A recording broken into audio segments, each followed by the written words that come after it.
El ejercicio de la prostitución podría dar lugar a la configuración de un contrato laboral. La gran pregunta sería ¿entre quiénes? Y no se preocupen que no es entre el cliente de los servicios y la trabajadora sexual, sino entre el establecimiento de comercio en donde se ejerce la prostitución y la trabajadora sexual o el trabajador sexual.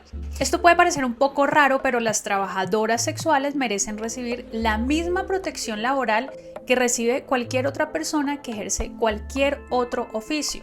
Sobre todo porque la prostitución, así como los prostíbulos, son legales en Colombia. Sin embargo, solo a partir de una sentencia de la Corte Constitucional, nadie había considerado la posibilidad de que se pudiera configurar una relación laboral entre el establecimiento de comercio y la trabajadora sexual o el trabajador sexual. ¿Por qué? Pues porque se entendía que cualquier tipo de subordinación, que es uno de los elementos de un contrato laboral, implicaba o significaba que la trabajadora o el trabajador no estuviera ejerciendo las labores de manera libre. Y por lo tanto se entendía que si existía una subordinación, se podría configurar el delito de insinuación o de explotación sexual. Sin embargo, la Corte consideró que sí podía haber un tipo de subordinación en aras de configurar una relación laboral sin que hubiese delito de inducción o de explotación sexual. ¿Cuándo entonces se considera que puede existir un contrato laboral entre una trabajadora y un establecimiento de comercio que se dedique a estas actividades? Primero, cuando la trabajadora sexual haya actuado bajo plena capacidad y voluntad, es decir, cuando no haya habido ninguna inducción a la prostitución, porque si hay inducción, pues ahí se configuraría el delito.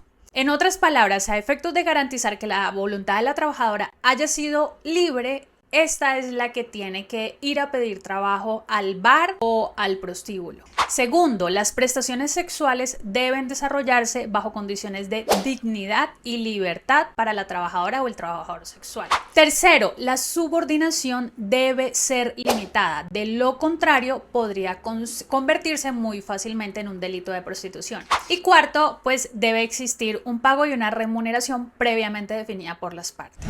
Ahora bien, el elemento de la subordinación es el más delicado porque existe una delgada línea entre lo que puede considerarse como subordinación a efectos de determinar si existe un contrato laboral o lo que puede considerarse como un delito de prostitución por parte del dueño del establecimiento de comercio. Por ejemplo, como fue el caso en que la Corte consideró que sí había un contrato laboral y cuáles son los elementos que encontró para determinar que efectivamente había un contrato laboral. Primero, la trabajadora era la que había ido a pedir trabajo al bar o al establecimiento de comercio. Ella misma lo confesó, entonces aquí ya se tiene probada la voluntad de la persona de ejercer la prostitución. Segundo, frente a los elementos de la subordinación, aquí se probó que la persona del caso y las demás trabajadoras tenían un horario establecido por el establecimiento de comercio. Y si estas no llegaban a la hora que era, el propietario del establecimiento ya no las dejaba trabajar ese día. Entonces les imponía como un tipo de penalidad que era no dejarlas trabajar. Pero, por ejemplo, si ellas faltaban un día, estas trabajadoras tenían que pagarle una multa al propietario para que les permitiera seguir trabajando ahí en el bar. Y si se producía cualquier incumplimiento de cualquier indicación por parte del establecimiento, como por ejemplo incumplir la prohibición de tener un celular mientras las trabajadoras estaban con un cliente, esto implicaba unas multas pecuniarias para ella, tenían que pagárselas al propietario. Y por último, frente al salario, por ejemplo, las trabajadoras ganaban comisión por cada botella de licor o trago que consumiera el cliente con el que estaban, por el cuarto que pagaba el cliente para recibir la prestación de los servicios, pero además el valor de los servicios sexuales no los ponía la trabajadora, sino que eran determinados por el mismo establecimiento de comercio. Y las ganancias por esa prestación de los servicios sexuales se repartían entre el propietario y la trabajadora sexual. Básicamente quien le pagaba directamente a la trabajadora era el establecimiento de comercio, quien previamente era el que ponía los precios de los servicios sexuales. Entonces, en este caso, aunque las trabajadoras sexuales prestaban el servicio sexual por su voluntad y a su manera, sí tenían que cumplir algunas indicaciones del establecimiento como horarios y otras indicaciones, si no tenían que pagar ciertas penalidades, so pena de que no se les permitiera trabajar más en el establecimiento de comercio.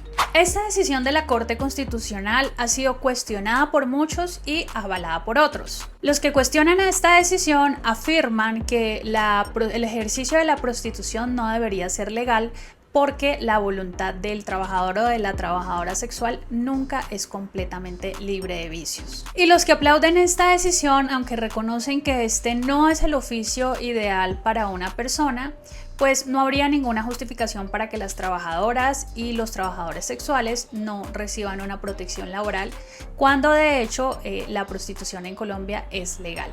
Así que no importa cuál sea la posición que una persona adopte frente a este tema, sin embargo, espero que este video le pueda llegar a una persona que realmente lo necesite. No se olviden suscribirse al canal y nos vemos en una próxima.